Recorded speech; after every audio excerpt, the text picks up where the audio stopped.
Yelp reviewers are going after the prosecutor who successfully convicted Stephen Avery of murder, and that is what the Netflix documentary Making a Murderer is all about.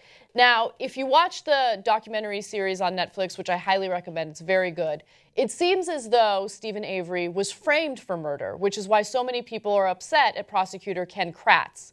Now, vigilantes are going on his Yelp page and they're leaving some pretty strongly worded comments on there. Let me give you some examples. One person writes, "The lives you have ruined, the law you and your contemporaries completely disregard. You are an absolutely disgusting human being, and what makes me want to vomit the most about you is that you most likely sleep well at night. You, sir, might possibly be a sociopath. You should be the one in jail, so you may not continue to ruin innocent people's lives and wreak havoc upon the justice system." Now, to give you a little bit more context into Stephen Avery, and I'm not giving too much away, he was convicted for sexual assault that he did not do, and he served 18 years in prison for it, okay? So that's what happened prior to him being convicted for murder. And again, if you watch the documentary, it seems as though he might have been framed.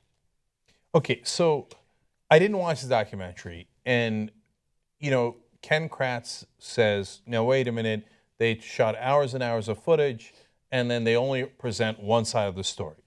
That's what he's going to say no matter what. He says, they didn't speak to me, so this is unfair. The filmmakers go, no, we asked to speak to you many, many, many times, and you refuse to speak to us. So now, what I know and what I can comment on is the general trend in America, which drives me crazy, which is, I got to get ahead. Mm-hmm. Your life is ruined, immaterial to me, right? So I got my career to worry about. So if we wrongly convicted you on the first charge and you spent 18 years, instead of being a human being and thinking, my God, what have we done to this person? How can we make it up to this person? What can I do in my life to give that 18 years back in any way, shape, or form to this person? No, what does the system do instead? That's embarrassing to us. That tweaks my pride a little bit. That tweaks my career a little bit. So let's go crush him. Let's do another injustice upon him and put him away so that he doesn't bother us anymore. Yeah, you guys have to watch the documentary series. It's so good, and I'm addicted to it. I haven't finished it yet. But the part of it that drove me crazy was when he was initially convicted of a crime he didn't commit. Obviously, the people who worked on that case were embarrassed. And so instead of having a little bit of humility, instead of being a little understanding of the life that you destroyed, they decide, oh, no, let's bury this guy. You know, and they go after him even more aggressively. And look, I don't know. I'm not an expert on this case. It could be true that this documentary omitted important information that does prove that he committed this crime. But the information or the evidence that they provide in the documentary that shows how easily he was framed makes me think that he was framed, right? And it just shows you that if you're powerless, if you don't have the necessary resources to hire the best defense attorney, you're screwed. You're done. There's a two-tier justice system. If they want to come after you, they're going to get you, and that's exactly what happened to him. Again, without commenting on the specifics of this case, guilty, not guilty, I didn't try the case. I didn't see the documentary.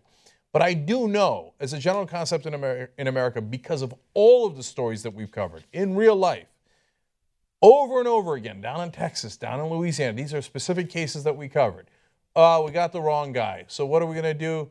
Well, we're never going to admit it. We're going to spit in his face. We're still going to say he's a murderer. We were still going to say he's this. And we're going to try to find new stuff on him to put him in jail again. It happens again and again and again. And those prosecutors are not ever put in jail, right? Instead, they are rewarded with bigger and better jobs, which is why they did it in the first place. So they could have a better record, so their career could be advanced. I've only seen one prosecutor in all the stories we've ever covered who said, oh my God, I am so sorry. I had no idea. How can I make it up to you? Yeah. So that was a great guy, one guy. Everybody else is like, oh yeah, he's probably, all those guys. And in one of the cases, dozens upon dozens of cases where they made up evidence and they knew they were making up evidence, right? They never arrested the prosecutor. Never had any consequences. Consequences are for poor people. Consequences are for middle class. Consequences are for the average American. They're not for the powerful. For the powerful, it's always a free ride.